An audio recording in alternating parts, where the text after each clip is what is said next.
ہماری خواہش ہوتی ہے کہ ہم سنت کا اہتمام بہت زیادہ کریں۔ سنت ہی میں ہماری نجات ہے دنیا میں، سنت ہی میں ہماری نجات ہے آخرت میں۔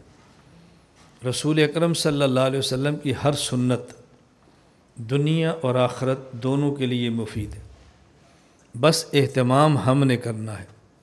میں اور آپ یہ نیت کر لیں کہ انشاءاللہ العزیز ہم صبح اٹھیں گے تو سنت کے مطابق۔ سنت کیا ہے؟ اٹھتے ہیں تو رسول اکرم صلی اللہ علیہ وسلم بس اوقات اٹھتے تو اپنی آنکھوں کو ایسے مل لیتے تھے، یہ سنت ہے۔ ملتے تو ہیں ہی نا، اب سنت کے لیے سے کر لیں۔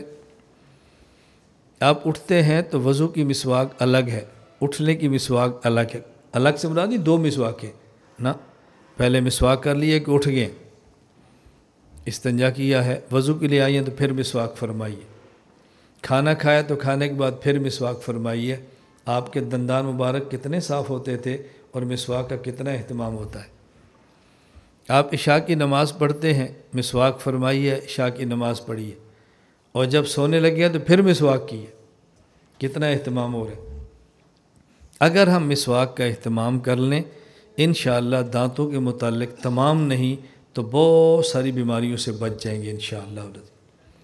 اس لیے نہیں کہ دانتوں کی حفاظت ہے، نہ، اس لیے کہ ہمارے نبی پاک کی سنت ہے، ہمارے رسول اکرم صلی اللہ علیہ وسلم کی سنت پر۔ اس لیے رسول اکرم صلی اللہ علیہ وسلم نے بعض کام فرمائے ہیں عبادت سمجھ کر، بعض کام فرمائے ہیں اپنی ضرورت سمجھ کر۔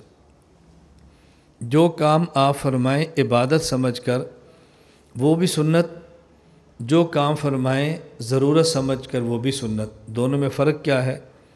جس کام کو آپ نے عبادت سمجھ کر فرمایا یہ سنت عبادت ہے، اور جس کام کو آپ نے ضرورت سمجھ کر فرمایا یہ سنت عادت ہے۔ تو آپ کے معمولات 2 قسم کے ہیں، نمبر 1 عادات عبادات اور نمبر 2 عادات۔